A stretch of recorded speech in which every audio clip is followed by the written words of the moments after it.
قل بفضل الله وبرحمته فبذلك فليفرحوا هو خير مما يجمعون. De carton, depuis 3 mois, au moins 440 Palestiniens ont été tués par l'armée de Netanyahou. Parmi eux, 100 enfants. Un cessez-le-feu où, en moyenne, un enfant palestinien est tué chaque jour n'est pas un cessez-le-feu. Nous avons une colonisation et des exactions qui continuent en Cisjordanie avec 19 colonies illégales qui pourraient être installées. Il y a 37 ONG qui seraient interdites à partir du 1er mars dans l'enclave palestinienne à Gaza, dont Médecins sans frontières et Handicap International, ce qui serait une catastrophe dans la catastrophe. Des bébés continuent de mourir de froid, comme le week-end dernier avec un bébé de 7 jours qui est mort de froid et l'aide humanitaire continue de manquer. Face au génocide qui continue et à la volonté d'élimination du peuple palestinien, la France n'a toujours pris aucune sanction, ni d'ailleurs l'Union européenne. L'Union européenne est la première partenaire commerciale d'Israël et la Commission européenne n'a toujours pas suspendu l'accord d'association entre l'Union européenne et Israël. Nous pouvons forcer la Commission européenne à le faire.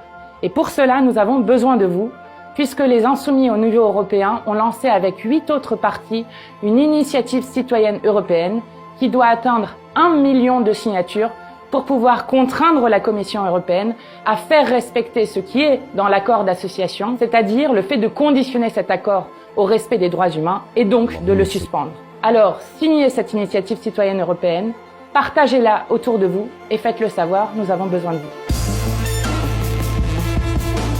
En Palestine, on a besoin de vous. Aujourd'hui, on lance une grande initiative citoyenne européenne pour exiger la suspension totale de l'accord d'association entre l'Union européenne et Israël, puisque aujourd'hui, l'Union européenne est le plus grand partenaire commercial d'Israël, puisque cet accord offre un accès privilégié au marché européen. Sauf que cet accord, il est conditionné au respect des droits humains. Et qui, aujourd'hui, peut prétendre qu'Israël respecte les droits humains après 2 années de génocide et des décennies de colonisation? Personne. En continuant d'appliquer cet accord, l'Union européenne se rend complice des crimes de guerre de Netanyahou en lui permettant de financer la destruction de Gaza, la destruction des vies palestiniennes et la colonisation en Cisjordanie.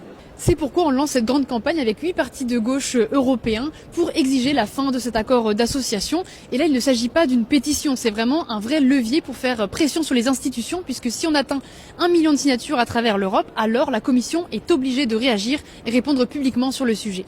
Pour ça, on a besoin de votre mobilisation. Donc signez et faites signer autour de vous cette initiative citoyenne européenne qu'on peut retrouver sur le site de la Commission européenne. Mais je vous mettrai aussi le lien en bio. Il y a toujours un génocide et une colonisation en Palestine, donc on ne doit rien lâcher. On compte sur vous. كما صليت على إبراهيم وعلى آل إبراهيم وبارك على محمد وعلى آل